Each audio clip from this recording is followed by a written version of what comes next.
जो लहान असताना जर नियंत्रित झाला तरच होते आणि जर तो मोठा झाला तर मग ते कुठल्याही तणनाशकाने नियंत्रित होत नाही.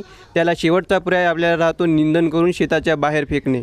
तर जे कंपन्या दावा करतात की आमच्या तणनाशकाने केना हा गवत नियंत्रित होतो, त्यामध्ये आयरिस, ओडिसी, क्लोबेन इत्यादी येतात. यांचं जर आपण लेबल क्लेम पाहिलं तर यामध्ये आपल्याला कॉमोनेलिया बेंगालेसिस हा जो नाव आहे तो दिसेल. तर हा जो आहे केनाचा सायंटिफिक नाव आहे. केना मोठा झाल्यावर हे तणनाशकसुद्धा त्याला नियंत्रित करू शकत नाही. फक्त तो पिवळा पडतो, त्यानंतर परत तो जिवंत होतो.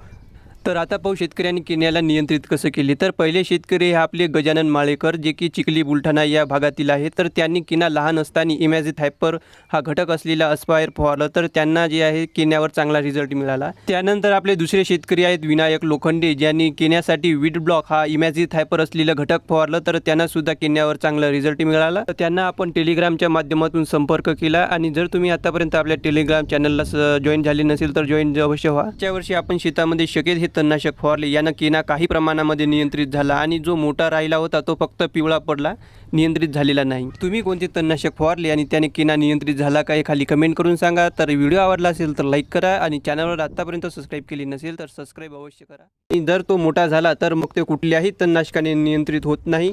त्याला शेवटचा पर्याय आपल्याला राहतो निंदन करून शेताच्या बाहेर फेकणे.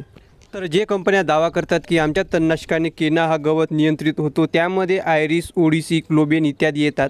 यांचं जर आपण लेबल क्लेम पाहिलं तर यामध्ये आपल्याला कॉमोनेलिया बेंगालेसिस हा जो नाव आहे तो दिसेल. तर हा जो आहे केनाचा सायंटिफिक नाव आहे. केना मोठा झाल्यावर हे तणनाशकसुद्धा त्याला नियंत्रित करू शकत नाही. फक्त तो पिवळा पडतो, त्यानंतर परत तो जिवंत होतो.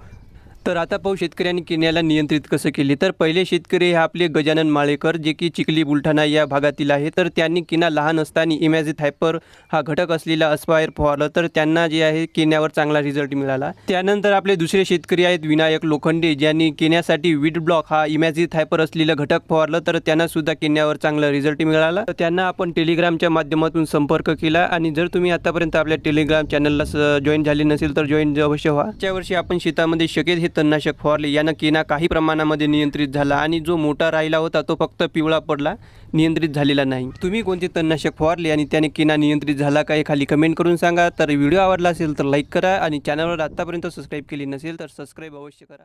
आणि जर तो मोठा झाला तर मग ते कुठल्याही तणनाशकाने नियंत्रित होत नाही.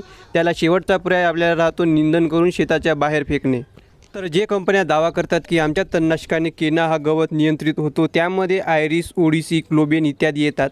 यांचं जर आपण लेबल क्लेम पाहिलं तर यामध्ये आपल्याला कॉमोनेलिया बेंगालेसिस हा जो नाव आहे तो दिसेल.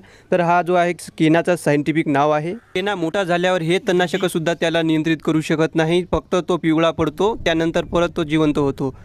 तर आता पाहू शेतकऱ्यांनी केन्याला नियंत्रित कसं केले. तर पहिले शेतकरी हे आपले गजानन माळेकर, जे की चिखली बुलढाणा या भागातील आहे. तर त्यांनी केना लहान असताना इमॅझिथायपर हा घटक असलेला अस्पायर फवारलं, तर त्यांना जे आहे केन्यावर चांगला रिझल्ट मिळाला. त्यानंतर आपले दुसरे शेतकरी आहेत विनायक लोखंडे, ज्यांनी केन्यासाठी वीट ब्लॉक हा इमॅझिथायपर असलेलं घटक फवारलं, तर त्यांना सुद्धा केन्यावर चांगला रिझल्ट मिळाला. तर त्यांना आपण टेलिग्रामच्या माध्यमातून संपर्क केला. आणि जर तुम्ही आतापर्यंत आपल्या टेलिग्राम चॅनलला जॉईन झाले नसेल तर जॉईन अवश्य व्हा. त्या वर्षी आपण शेतामध्ये शक्य हे तणनाशक फवारले. यानं केना काही प्रमाणामध्ये नियंत्रित झाला आणि जो मोठा राहिला होता तो फक्त पिवळा पडला, नियंत्रित झालेला नाही. तुम्ही कोणते तणनाशक फवारले आणि त्याने केना नियंत्रित झाला का हे खाली कमेंट करून सांगा. तर व्हिडिओ आवडला असेल तर लाईक करा आणि चॅनलवर आतापर्यंत सबस्क्राईब केली नसेल तर सबस्क्राईब अवश्य करा.